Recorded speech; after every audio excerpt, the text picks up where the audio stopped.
It is so easy right now to see how some narratives get born online. Like just coming from a tweet or a picture on Instagram or just one person saying the tiniest of little things. The next thing you know it, whatever that was, is the gospel truth. But I am here to kindly ask you to resist that temptation and give some of these things a second look before you start just repeating it as, you know what, that's what's going to happen. But before I jump into those MotoGP narratives, if you could please like, follow, share, mash all the buttons so you get all the MotoGP goodness that you can possibly handle. And stick around to the end where I tell you why Fabio Quartararo going to Aprilia and winning a world title is not the slam dunk that people think it is. But first, online truth number one. Jorge Martin will 100% be riding the red factory Ducati next season. I know there are plenty of Jorge haters out there. Oh, Jorge haters. Try saying that really fast. I know there are plenty of you who don't like him as a rider, as a person, as a personality, whatever it is. They don't want to see him succeed. But the prevailing wisdom is that he's got the speed, he's got the pace, he's got the wins.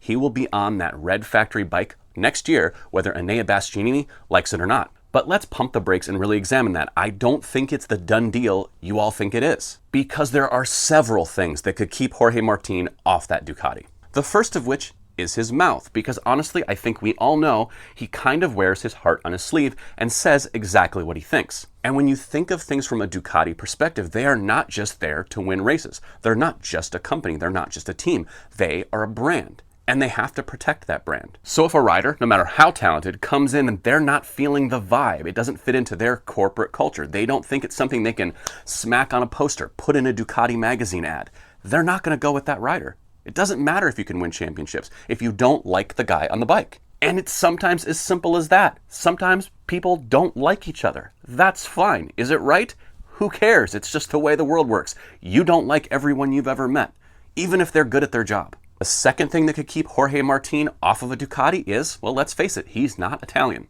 And you are kidding yourself if you don't think Enea Bastianini being Italian is what really pushed him over the edge over Jorge Martin in the first place. Does Ducati want fast riders? Hell, yes they do. Would they prefer those fast riders to also be Italian?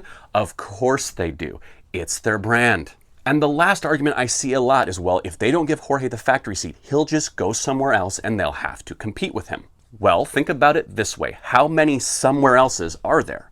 And if the only seats left for Jorge Martin in MotoGP are factory Honda and factory Yamaha, do you think Ducati is really worried about him being competitive for the next couple years? They're not really worried about Fabio Quartararo being competitive, and he's won a world title. So if you're Ducati and you don't really like Jorge Martin for your bike, burying him at Yamaha or Honda for the next couple years isn't that bad of an option.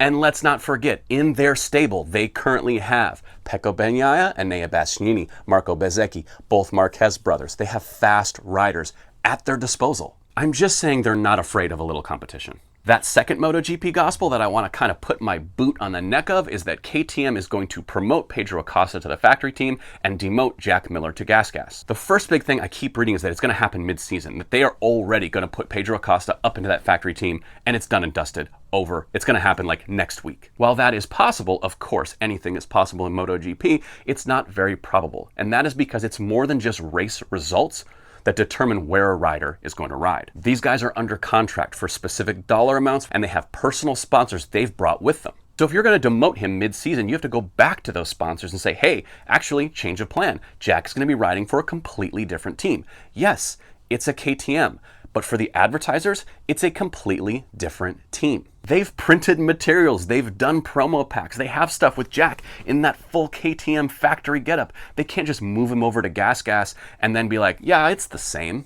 It's not. The other thing you have to think of from a team management perspective is ego management. There is no way Jack Miller is taking a demotion to GasGas and then still pouring his heart and soul into the project. He'd be done. And for those saying, Jack's already done, he's seen the writing on the wall, he knows it's Pedro Acosta's time, look at a Sunday. The guy is still starting lightning fast, he's pushing very hard to the point he's crashing.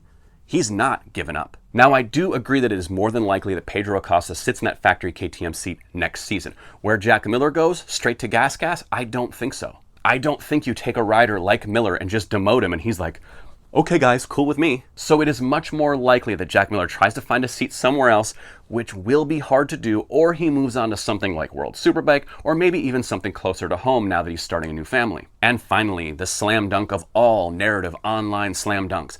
Fabio Quartararo is going to go to Aprilia and all of his problems will be solved and he will magically win a world title. The fact that people think this is a done deal, that Fabio Quartararo is ready to pull up all those roots he has at Yamaha, say goodbye to the team that gave him a chance in MotoGP, and fly across the pond to Italy and everything will just be solved, it's not realistic. Look at the race in Portugal. Look where Fabio Quartararo finished. Then look where the Aprilia's finished.